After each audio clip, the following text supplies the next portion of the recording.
ನನ್ನ ಕಿರುಪರಿಚಯ ಈಗಾಗಲೇ ಅವ್ರು ಮಾಡಿದ್ದಾರೆ. ಹೆಚ್ಚಾಗಿ ನನ್ನ ಬಗ್ಗೆ ಏನು ಹೇಳ್ಕೊಳಕ್ ಹೋಗಲ್ಲ.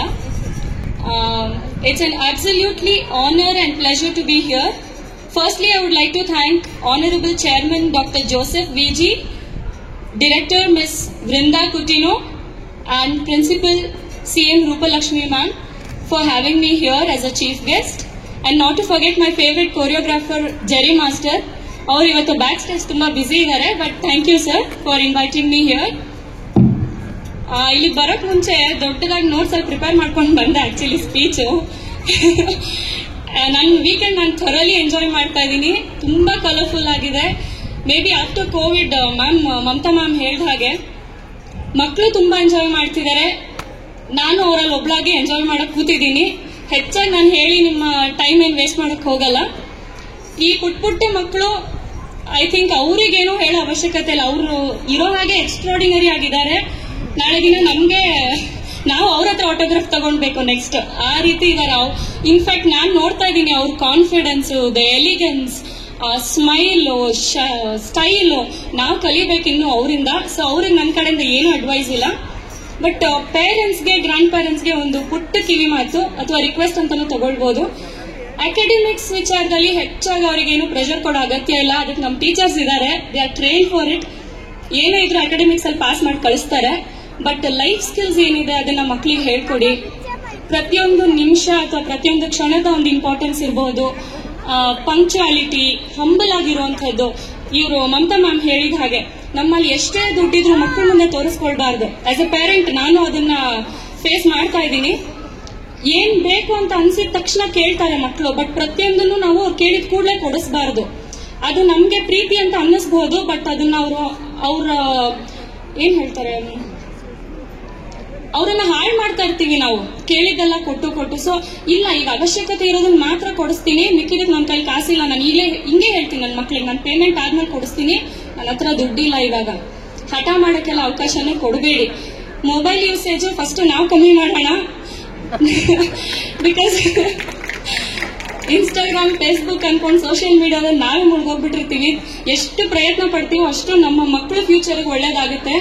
ನಾವು ಮೊಬೈಲ್ ಇಟ್ಕೊಂಡು ಕುತ್ಕೊಂಡು ನೀವು ಟಿವಿ ನೋಡ್ಬೇಡಿ ಅಂದ್ರೆ ವಾಪಸ್ ಕ್ವಶನ್ ಕೇಳೋಂಗ್ ಆಗಿದ್ದಾರೆ ಈಗಾಗಲೇ ಮಕ್ಕಳು. ನಾವು ಅದನ್ನ ಅನುಭವಿಸ್ತಾ ಇದೀವಿ ಮನೇಲಿ ಈಗ್ಲೂ.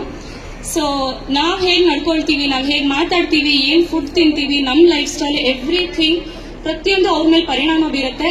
ಸೊ ನಮ್ಮ ಬಗ್ಗೆ ನಾವು ಫಸ್ಟ್ ಕಾಳಜಿ ವಹಿಸೋಣ. ಆಮೇಲೆ ಇನ್ನೊಂದು ಪುಟ್ಟ ರಿಕ್ವೆಸ್ಟ್ ಏನಂದ್ರೆ, ಒಂದು ಶೂಟಿಂಗ್ ಅಲ್ಲಿ ಆಗಿದ್ದು ಇದಿದು. ಸೊ ಕೋತಿ ರಾಜನ್ ಅವರು ನಿಮ್ಗೆ ಗೊತ್ತಿರಬೇಕು, ಚಿತ್ರದುರ್ಗದಲ್ಲಿ ಕೋಟೆ ಎಲ್ಲ ಹಚ್ತಾರೆ ವಿತೌಟ್ ಎನಿ ಪ್ರಿಕಾಷನ್ಸ್, ಅಂದ್ರೆ ಏನು ಸಪೋರ್ಟ್ ಇಲ್ಲದೆ ಹಚ್ತಾರೆ. ಅವ್ರ ಜೊತೆ ಒಂದು ಮೂವಿ ಮಾಡಿದೀನಿ ನಾನು, ಅವ್ರ ಆಟೋಬಯೋಗ್ರಫಿನಲ್ಲಿ. ಅವರು ಎಲ್ಲರನ್ನೂ ಕೇಳ್ಕೊಳ್ತಾರೆ. ನಾನು ಇಷ್ಟು ಜನ ಪೇರೆಂಟ್ಸ್ ಇರೋದಕ್ಕೋಸ್ಕರ ಆ ವಿಷಯ ಇವತ್ತು ಪ್ರಸ್ತಾಪ ಮಾಡ್ತಿರೋದು. ಅವ್ರು ಹೇಳ್ತಾರೆ, ಅಕ್ಕ ನೀವು ದಯವಿಟ್ಟು ನಿಮ್ಮ ಮಕ್ಳು ಮೊದಲು ಸ್ವಿಮ್ಮಿಂಗ್ ಕಲಿಸಿ. ಯಾಕಂದ್ರೆ ನಾನು ಎಷ್ಟು ಕಡೆ ಹೋಗಿ ಬಾಡೀಸ್ ತೆಗ್ದಿದ್ದೀನಿ ನೀರ್ ಒಳಗಡೆ, ಡೀಪ್ ಅಲ್ಲಿರುವಂತ ನೀರಲ್ಲಿ, ಫಾಲ್ಸ್ ಅಲ್ಲಿ ಆಟ ಆಡಕ್ ಹೋಗ್ತಾರೆ.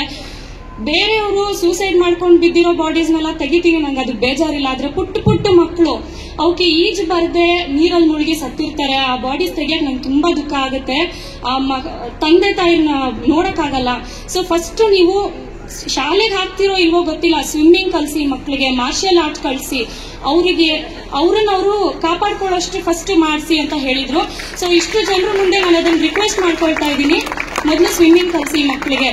ಅವ್ರು ಯಾವತ್ತೂ ಒದ್ದಾಡಿ ಏನೋ ತೊಂದರೆ ಸಿಕ್ಕಾಕೊಳ್ದಿರೋ ಹಾಗೆ ಮಾಡಿ. ಓದು ಬರವಾಗಿ ಇದ್ದಿದ್ದೆ ಲೈಫ್ ಲಾಂಗ್ ಇರುತ್ತೆ ನಮ್ಗೆ.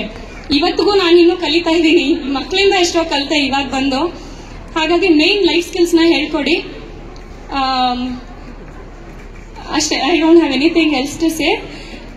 ಜಾಸ್ತಿ ಟೈಮ್ ವೇಸ್ಟ್ ಮಾಡಕ್ ಹೋಗಲ್ಲ. ನಾನು ನೆಕ್ಸ್ಟ್ ಪರ್ಫಾರ್ಮೆನ್ಸ್ ಏನಿದೆ ಅಂತ ನೋಡಕ್ಕೆ ಕಾಯ್ತಾ ಇದ್ದೀನಿ. ಅಂಡ್ ಒಂದು ಖುಷಿ ವಿಷಯ ಏನಂದ್ರೆ, ನನ್ನ out of my 5 to 6 projects thanks to Covid ಯಾವುದು ಇನ್ನೂ ರಿಲೀಸ್ ಆಗಿಲ್ಲ. 4 ವರ್ಷದಿಂದ ಬರೀ ಶೂಟಿಂಗ್ ಹೋಗ್ತಾ ಇದ್ದೀನಿ, ಬರ್ತಾ ಇದ್ದೀನಿ.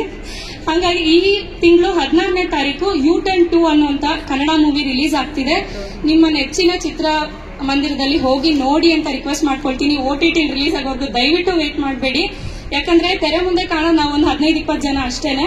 ಒಂದು 100-200 ಜನ ಅಥವಾ 500 ಜನರ ಒಂದು ಪರಿಶ್ರಮ ಇರುತ್ತೆ ಒಂದು ಯಾವುದೇ ಒಂದು ಪ್ರಾಜೆಕ್ಟ್ ಹಿಂದೆ. ಸೊ ಅವ್ರೆಲ್ಲರಿಗೂ ಸಲ್ಲಬೇಕಾಗಿರುವಂತದ್ದು ಥಿಯೇಟರ್ಸ್ಗೆ ಹೋಗಿ ನೋಡಿ. ನಿಮ್ ಸಪೋರ್ಟ್ ನಮ್ಗೆ ಅಗತ್ಯ ಇದೆ. Thank you so much. Thank you ma'am. They are truly an inspiration. Thank you.